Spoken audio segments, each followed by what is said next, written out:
Chapters 15 and 16 of Napoleon and Marie-Louise, The Fall of the Empire, by Walter Geer. This recording is in the public domain. 15. 1809 to 1810. Romanoff or Habsburg. It was an invariable habit of Napoleon, as soon as he formed a plan, either in war or in peace, to have always a second combination in reserve, which could be substituted for the first in case of failure. "Je fais toujours mon thème de plusieurs façons," he once said. While pushing his negotiations at St. Petersburg, therefore, he began discreetly to approach the court of Vienna.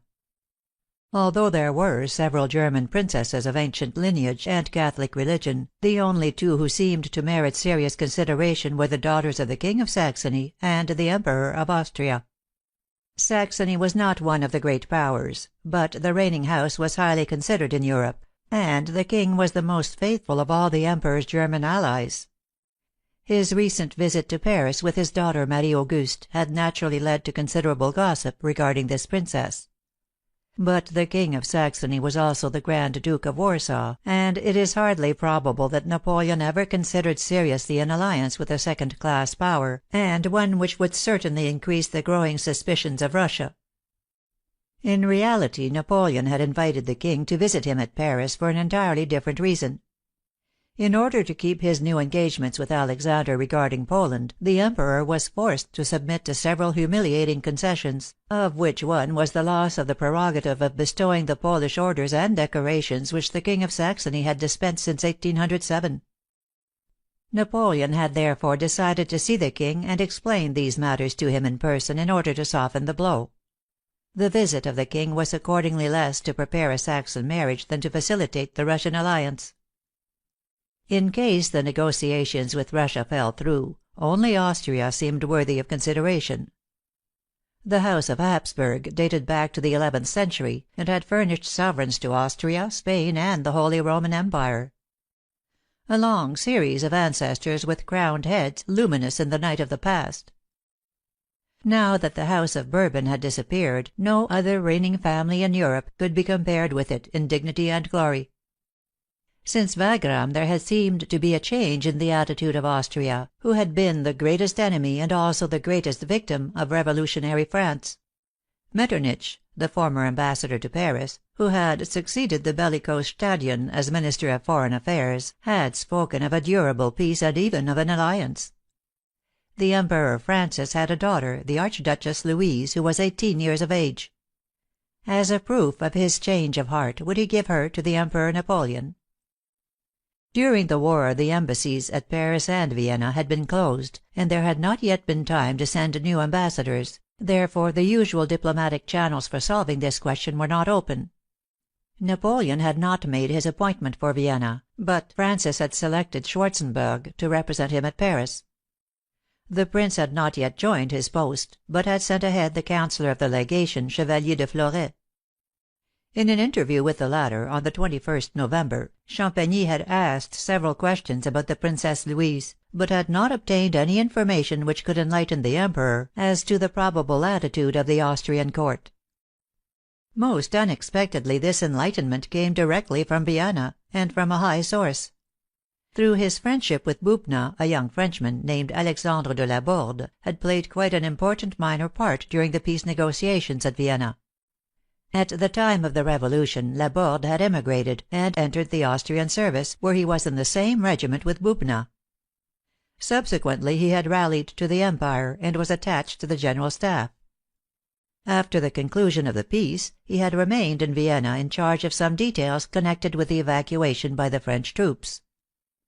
He was well fitted for this task on account of his excellent social and political connections. On the 29th of November Metternich had a curious conversation with Laborde, who hastened to put it in writing, and forward it in the official portfolio of the Office of Foreign Affairs at Paris. Through the usual channels his report, therefore, quickly came under the eye of the Emperor. The salient features of this paper were as follows. Among the means of uniting and harmonizing the two countries, M. de Metternich injected into the conversation the phrase of "family alliance," and after circumlocutions and diplomatic detours, he expressed his thought more openly. "Do you think," he said, that the Emperor has ever really had the desire to divorce the Empress? I did not expect this question, and thinking that in this alliance he had reference to a princess of the French imperial family, I replied vaguely so as to draw him out. He returned to the question, and spoke of the possibility of a marriage of the Emperor Napoleon with a princess of the House of Austria. "This idea," he said, "is my own. I have not sounded the intentions of the Emperor regarding it. But beyond the fact that I am almost certain that it will be favorable, such an event would have so fully the approbation of every one who possesses a fortune, a name, an existence in this country, I have no doubts on the subject. And furthermore, I should regard it as a real piece of good fortune for us, and a glory for the period of my ministry." Having met M. de Metternich again the next day, he renewed the same assurances. This report is not signed, but it is in the handwriting of Laborde, and the authenticity of the incident is confirmed by an account of the conversation in the Mémoires of Metternich, although he pretends that Laborde was the first to speak of the marriage, which is most improbable. That the document passed under the eyes of the Emperor is proved by the note on the margin, "Renvoyé à Monsieur de Champagny," in the scrawl of Napoleon, followed by his heavy "Paraphe" initialed signature. About this time there was also an interesting conversation on the same subject at one of Joséphine's receptions at the Tuileries. Senator Sémonville happened to be thrown with Monsieur de Fleuret of the Austrian Embassy, whom he had known well for a long time. "Could it be true," said the senator, "that you would be disposed to give one of your archduchesses?" "Yes," replied Fleuret. Thereupon, in answer to further questions from Sémonville, Fleuret asserted that Schwarzenberg and Metternich were in favor of the marriage; that the Emperor was not opposed to it; and that the Empress would finally yield. Sémonville entered his carriage and went directly to the Duc de Bassano, to whom he related the conversation word for word. Marat wrote it out, and sent it to the Emperor the following morning. In his Mémoires, Marat states that this episode was not without its effect upon the Emperor. Napoleon made the remark that, in point of relationship, a son-in-law was much closer than a brother-in-law, and might assure him a durable ascendency over a man so susceptible to family sentiments as the Emperor Francis. For the moment, however, he was not disposed to respond to these advances. On the evening of Friday, the 15th December, the imperial family was assembled at the Tuileries to take part in the ceremony of the dissolution of the marriage. The declaration of Joséphine, written in her own clear handwriting, was full of grief and dignity, and moved even the hearts of the Bonapartes.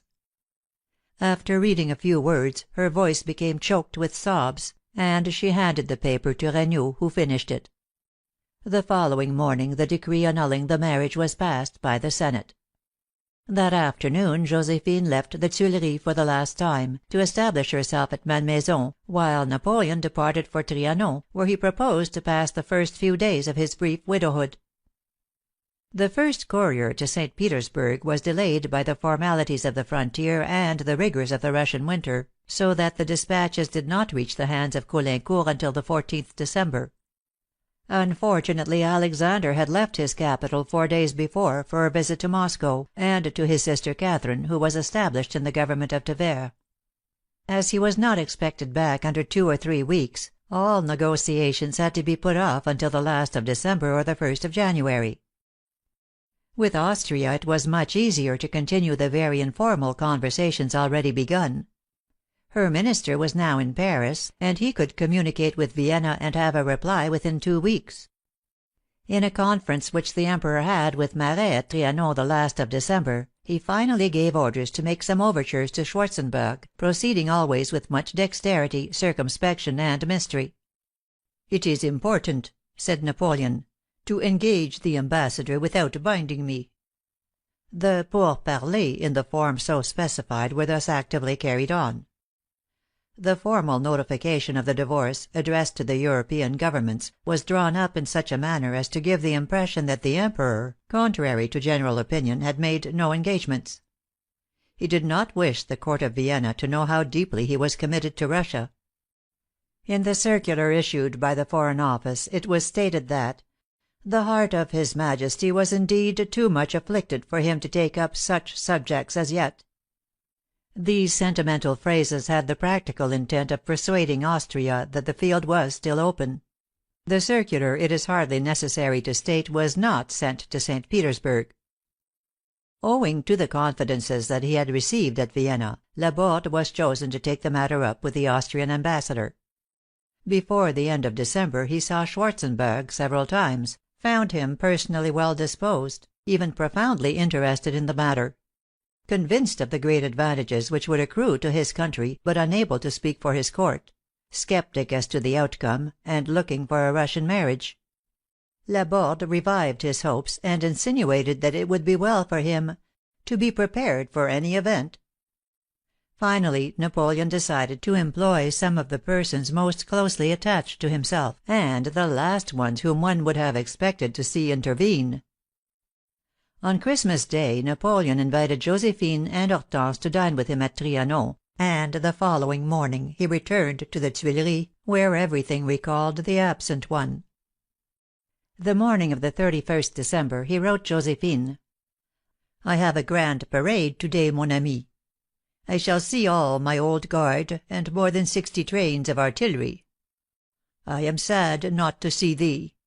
If the parade is finished before 3 o'clock, I will come; if not, to morrow." In fact, he did not go until the next day, and it was in the course of this New Year's visit that he asked Joséphine to help in the choice of her successor. Strange as it may seem, Joséphine was ready and willing to participate in the selection of the happy rival who was to take her place on the throne of France. At heart, Joséphine had always been a royalist, and she wished to see the Empire imitate the legitimate monarchy in its family alliances. The Emperor Francis had won her heart by the magnificent gifts he had sent her at the time of the Peace of Campo Formio in 1797. Through self-interest, in order to assure Eugène's position in Italy; by taste and aristocratic leanings, she therefore favored the Austrian alliance. She had never met Alexander, who was later to become her warm friend, and had no sympathy with the Russian court. Eugène and Hortense shared the preferences of their mother. They had always kept up their intimacy with Madame de Metternich, who had remained at Paris after the departure of her husband. The result of Napoleon's New Year's call was that Madame de Metternich was invited the following day to visit Malmaison, where she heard some very extraordinary things. Prince Eugène and Queen Hortense did not hesitate to inform her that they were Austrians at heart. The Empress, who entered the room later, repeated these assurances, and went even further. She said that she had the Austrian marriage much at heart, and that she was sure that it could be brought about. The Emperor, when she saw him the previous day, had said that his choice was not yet made, but she was confident that it would be as soon as he knew that Austria would give him the Archduchess. Madame de Metternich, as was expected, immediately reported to her husband at Vienna the words of Joséphine, Eugène, and Hortense, which went far to confirm the information already received from Schwarzenberg. The court of Vienna, with its long experience in matrimonial alliances, seems to have anticipated and prepared in advance for the possibility of a formal demand. Early in January the Austrian ambassador received instructions from Metternich, in case the Emperor of the French should think of the Archduchess Louise, far from rejecting this idea, to follow it up, and not to refuse any openings which might be made to him. The decision of the Ecclesiastical Court of Paris, declaring Napoleon's religious marriage null and void, removed the last remaining scruples of Francis, and about the middle of January the Emperor became practically certain that Austria would welcome his demand. Although Napoleon had not yet given up his preference for the Russian marriage, from this date there seems to have been a change in his ideas. The more Austria displayed a desire to meet his wishes, the more he regarded seriously the two questions of the age of the young Grand Duchess, and the difference in religion, to which he had previously paid but little attention. Nevertheless, it is certain that he would have carried out his original plan and married Anne, if the response from Russia had been favorable. Alexander returned to his capital on the 26th of December, and Caulaincourt immediately took up with him the two negotiations: the marriage, and the treaty regarding Poland. On the 4th January, 1810, the treaty was signed by him and Rumenzoff, and ratified by Alexander. To go into effect it only required the ratification of Napoleon. During the absence of the Czar, the French ambassador had given much time to a delicate and minute inquiry regarding the Grand Duchess Anne, and in a secret despatch to Champagny, under the date of 6th January, 1810, he thus traces her portrait: "Your Excellency knows by the Court Almanac that Mademoiselle la Grande Duchesse Anne does not enter upon her 16th year until to morrow, the 7th January. This is correct. She is tall for her age, and more precocious than is usually the case here; for, according to persons who frequent her mother's court, she has been developed for fully 5 months. She has fine eyes, a sweet face, an air open and agreeable, and without being very pretty, she has an expression full of kindness. Her character is calm, she is said to be very sweet; her goodness is spoken of more than her mind. In this respect she differs entirely from her sister, Catherine, who is considered imperious and decided. Like all the Grande Duchesses, she has been well brought up and educated. She already possesses the bearing and the assurance necessary in a princess to hold her court." Caulaincourt soon had a good opportunity for a private conversation with the Czar. On the evening of the 28th December he dined at the palace. On leaving the table, Alexander invited the ambassador to enter his cabinet, where their talk, as usual, became intimate and confidential. The Czar himself brought up the subject of the divorce, and said that he was glad that Napoleon at last was thinking of the future. This gave Caulaincourt the opening he wanted. In accordance with the only instructions he had yet received, the letter of the 22nd November, he asked the Czar to tell him in strict confidence, after having thought it over for 2 days, if he would feel disposed to give his sister, in case a demand came from the Tuileries. The reply of Alexander was more gracious than satisfactory. He said: "You recall what I told you at Erfurt. A new case, as well as the last wish of my father, gives to my mother the free and entire disposition of the establishment of her daughters. Her ideas are not always in accord with my wishes or my policy, not even with common sense. If this matter depended upon me you should have my word before leaving my cabinet, for I assure you the idea pleases me. I will think it over, and will give you a reply, as you desire, but you must allow me at least 10 days." Although he saw his mother in the meantime, it was a week before Alexander talked the matter over with her. To his surprise, she did not reject the proposition at once, but asked time for reflection, and to consult Catherine, in whose judgment she placed great reliance. While awaiting the reply from Tevere, Caulaincourt was at a loss to imagine what the answer would be. In 1807, when Catherine herself was in question, she had appeared favorably disposed. Later, the events in Spain had revived her prejudices against Napoleon. Nevertheless, Alexander seemed to think that the reply of his sister would be favorable, and that it would remove the last remaining objections of his mother. Before closing the dispatch box containing his last 2 letters and the Polish treaty, Caulaincourt added 2 lines not in cipher. "I have reason to think," he wrote, "that the delay of certain affairs is due only to the causes given." 16. 1810. The refusal of Russia. In reading the dispatches of Caulaincourt, which reached Paris about the 25th of January, Napoleon received a very painful impression. He was far from taking the optimistic view of his ambassador. Since the last campaign the Emperor had lost much of his confidence in his ally. In the repeated delays, in the references of the matter to his mother and his sister, Napoleon saw an attempt to elude his demand without absolutely refusing it. From this moment his policy was governed by this thought, so wounding to his pride. But prudence demanded that he should take no action precipitately. In the meantime he resolved to withhold his signature to the Polish treaty. After Mass on Sunday, the 28th of January, Napoleon called a meeting of the principal dignitaries of the Empire, to discuss the respective advantages and disadvantages of a matrimonial alliance with Russia, Austria, or Saxony. Thiers, followed by nearly all the historians, places this date a week earlier, before the receipt of the dispatches from Russia, but this seems to be incorrect. The dispatches of Schwarzenberg furnish contemporary evidence which is more reliable than the memoirs written at a much later date, upon which the French historians have relied.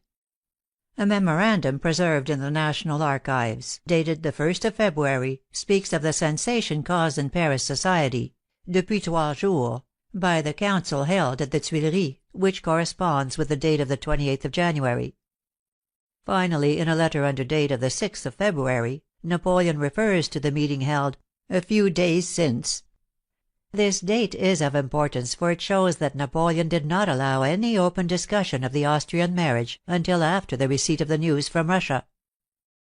To this council were summoned the kings and princes of the Bonaparte and Beauharnais families, the grand officers of the Empire, Cardinal Fesch, the ministers and the presidents of the Senate and the Corps Legislatif. All of these personages, to the number of over 20, came together in the same salon of the Tuileries, where the divorce had been pronounced only 6 weeks before. When the dignitaries were all assembled, the Emperor entered, and took his place at the head of the council table. It was one of the most solemn moments in all the extraordinary vicissitudes of French history. Napoleon, who had risen by sheer force of genius to a position higher than Caesar or Charlemagne, had called together his most trusted councillors to aid him in determining a policy by which he hoped to control the future as he had dominated the past.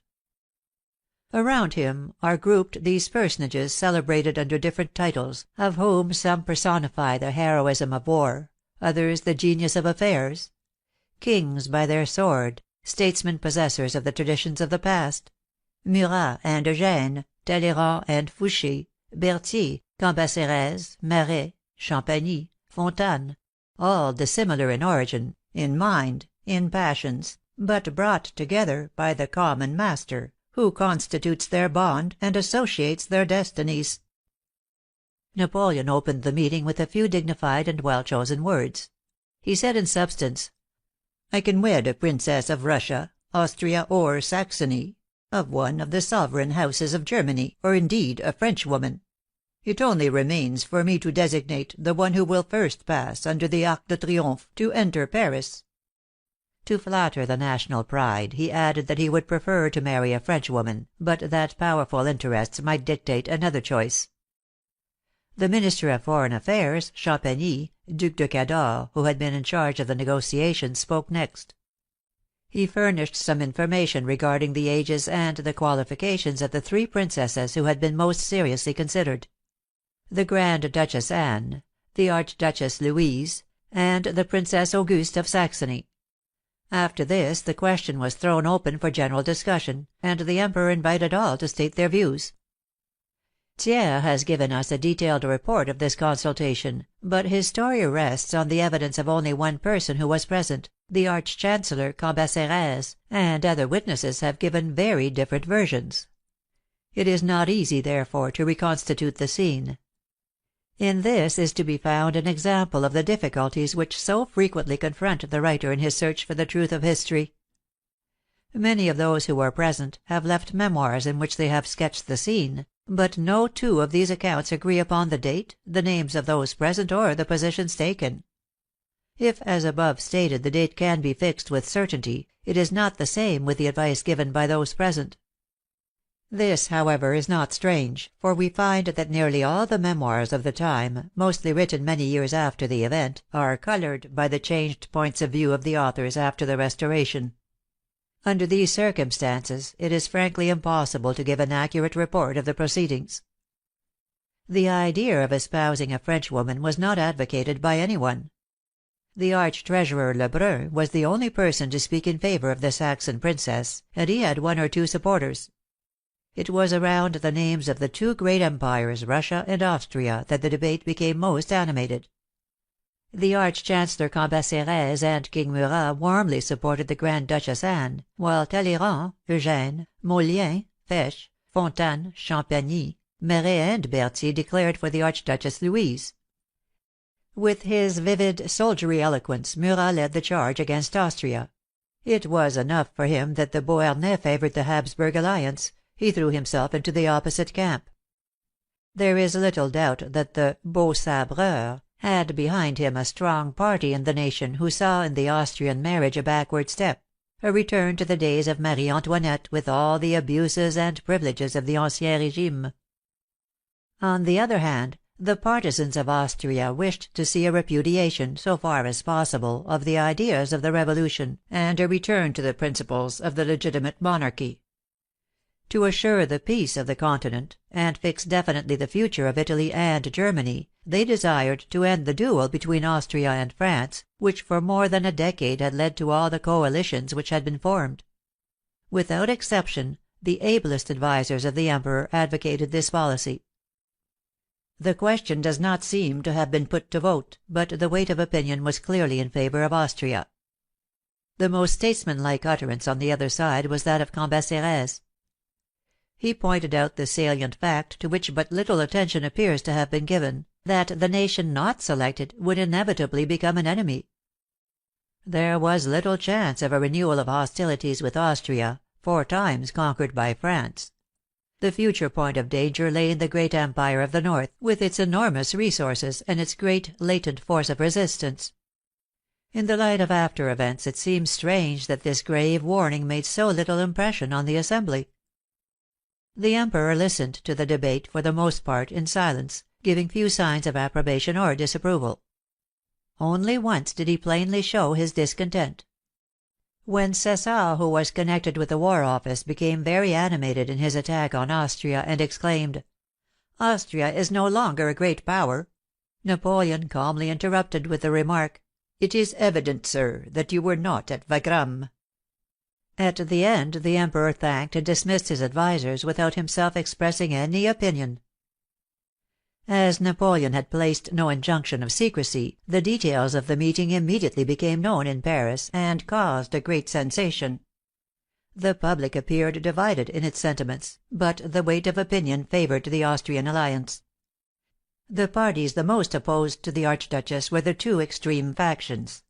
On the one hand, the men most deeply compromised by the excesses of the Revolution; on the other, the devoted Royalists, who were indignant at the idea of a marriage which would efface upon the brow of Bonaparte the sign of the usurpation. Outside of these 2 extreme groups the Austrian faction had the greatest support. On the evening of the 5th of February, a second courier from Caulaincourt arrived in Paris. Like the first, he brought 2 despatches, dated the 15th and 21st January, also a note not in cipher. As soon as Champagny read the letter, he saw that nothing was yet decided at St. Petersburg. The minister spent the night in decoding the 2 despatches, which contained only a bulletin of the negotiations between the Czar and his mother. A reply had been received from Catherine, and it was favorable; but still the mother seemed unable to make up her mind. Her principal objection was the tender age of her daughter. She cited the cases of the 2 older sisters, who both died early, as the result of having been married too young. On the following day she had not so much to say on the question of age, but raised conscientious scruples at the idea of marrying her daughter to a divorced prince. She never seemed at a loss for arguments, some of which were very subtle. For example, she stated that the Code Napoleon did not permit a divorced man to marry under 2 years. In vain Caulaincourt replied that the Code bound everybody in France except its author. Another time she asked if Napoleon could have any children, and said she was informed that he never had any, even with his mistresses, therefore the sole object of the marriage would be lost. Alexander cited these statements to Caulaincourt to show the 1,000 difficulties which passed through his mother's head. Alexander himself appeared to be disgusted. He said one day to the ambassador, "If I succeed, I assure you that I shall believe that I have conducted a most difficult negotiation, for there are no reasons which you have to combat, and to which you can oppose others. There is the mind of a woman, and the most unreasonable of all." To show that the Empress Mère had no personal prejudice against Napoleon, as many thought, Caulaincourt quoted the statement which he made to Rumenzoff. "People are mistaken regarding my opinion of the Emperor Napoleon. I am a mother. I should like to have my sons resemble him, not only as a great captain, but as a statesman. No one governs better." The last despatch from Caulaincourt, bearing the date of the 21st of January, was read by the Emperor on the morning of the 6th February. At the time that it left St. Petersburg, the second delay of 10 days had more than elapsed, and there was still no definite decision. To Napoleon it was evident that the final answer would be a refusal of his demand, and he no longer hesitated. His last scruples were removed, and he felt free to act. He immediately sent a messenger in search of the Austrian ambassador, who was found to be out of the city for the day, hunting in the vicinity of Paris. When the word reached him during the course of the afternoon, he made haste to return to his hotel. At 6 o'clock he received a visit from Prince Eugène. In a few words the Viceroy informed him that the Emperor was ready to espouse the Archduchess Louise, but he insisted upon one condition: that the contract should be signed within a few hours. Any adjournment would be considered equivalent to a refusal. "Never had an ambassador been placed in a more cruel position," Eugène has recounted. His court had instructed him to refuse no advances, and had given him all power, except to sign a contract. No one had imagined that the demand of Napoleon, if made, would be so brusque. But Schwarzenberg rose to the occasion. After a brief hesitation he declared himself ready to sign. Eugène hastened back to the Tuileries to report the good news to the Emperor, who made no effort to conceal his joy and satisfaction. His union with a daughter of the Habsburgs would almost legitimize his title in the eyes of Europe, and would more than counterbalance the effects of his rebuff by the court of St. Petersburg. Without losing a moment, Napoleon called together that very evening at the Tuileries the same council which had met there 9 days before. The meeting was held at a late hour, and the Emperor presided, as on the previous occasion. In some unknown way the news had already spread through the legations and the salons of the capital, and the members knew that they were not called together this time for discussion, but to approve an action already taken. Champagny read in full the 4 despatches from Caulaincourt, which revealed the attitude of the Russian court. In the face of these facts the few partisans of the Grand Duchess were reduced to silence. At the end Napoleon announced his decision, and dismissed the council. There now remained the difficult task of breaking the news to Russia, and to this Napoleon devoted most of his time the following day. By his orders Champagny prepared 2 despatches, the first antedated and the second postdated. In the first the minister dwelt upon the obstacles to the marriage: the youth of Anne, the uncertainty regarding her development, and the religious differences. In the second the choice of the Archduchess was announced, with plausible explanations. Notwithstanding the late hour at which the meeting broke up, Champagny received orders to make an appointment with Schwarzenberg to sign the marriage contract at noon the following day. The form used for the marriage of Louis XVI and Marie Antoinette 40 years before was resurrected from the files of the Foreign Office, and used as a model for the present occasion. After submitting this paper to the Emperor at his levee, and securing his approval with some modifications in the line of simplicity, the minister was just in time to keep his rendezvous with the Austrian ambassador. At the hour agreed upon, Schwarzenberg with much trepidation signed the contract, and immediately sent it by special courier to Vienna for the ratification of his master. The document was accompanied by a letter of explanation and excuse, in which the ambassador showed his worry by making a mistake of a month in the date of his communication. This same day, still the 7th February, so full of events, Napoleon prepared the itinerary for the marriage by procuration at Vienna, and the journey of the new Empress to Paris. He calculated that the contract ought to reach Vienna in a week, and the reply he received at Paris by the end of a fortnight. The Prince de Neufchâtel, designated as Ambassador Extraordinary, would leave Paris on the 22nd February, and reach Vienna by the last of the month. The marriage by procuration would take place the first week in March, and Marie-Louise could be in Paris 2 weeks later. Without losing any time the Emperor fixed the amount of her dower, and arranged her household. By the end of the day Napoleon had settled all the details, so that the marriage decided upon the previous evening should be an accomplished fact by the end of 6 weeks. The only thing which he put off until the following day was to demand some information as to the princess of his choice. Fortunately Comte Otto, the new ambassador to Vienna, had foreseen this demand, and soon after his arrival on the 25th January, had sent the following sketch of Louise: "This princess, 18 years of age, is tall and well formed. She has a noble bearing, an agreeable countenance, much grace, and an expression of sweetness and affability which inspires confidence. She seems to have received a very careful education. She sings, she plays the piano well, and she paints in oil. I turned the conversation on the arts, and she spoke with much intelligence, and above all with that modesty which embellishes youth." In reaching the decision to marry the daughter of the Emperor Francis, the clear judgment of Napoleon had not deceived him. At that moment he no longer had any chance of wedding the sister of the Czar.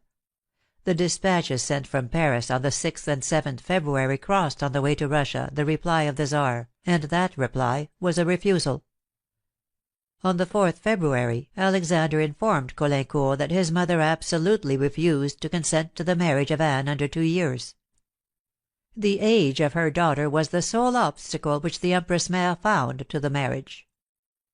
Alexander, in communicating this decision to Caulaincourt, begged him to let the matter drop. "In view of the age of my sister and the obstinate spirit of my mother," he said, "I think that it would be a humiliation for the Emperor and for myself at this moment to ask my mother again to change her decision." On this same February day, when so many important matters claimed his attention, Napoleon took up the Polish treaty, and decided that he would not approve it unless modified in several points. Thiers and other historians have claimed that the Czar would have accorded the hand of his sister if Napoleon had executed the treaty. As the above narrative plainly shows, this is incorrect. But the converse is true. Napoleon would probably have signed the treaty if his demand for the Grand Duchess had been favorably received. While Alexander kept the two matters entirely distinct, Napoleon associated them in his mind. When Napoleon examined the treaty, his eye fell at once on the clause in the first article: "Poland shall never be reestablished." He was offended by this unprecedented formula, and was unwilling to bind himself to this extent. Nevertheless, he did not wish to send a refusal pure and simple, which, coming directly after the news of the Austrian marriage, might cause an immediate rupture of the alliance. In place of this phrase he instructed Champagny to insert the following: "The Emperor Napoleon pledges himself never to give any succor or assistance to any power, or to any internal uprising of any nature whatsoever, which tends to reestablish the kingdom of Poland." The other articles were redrafted on the same basis, and the modified treaty was returned to Russia on the 10th of February. End of chapters 15 and 16.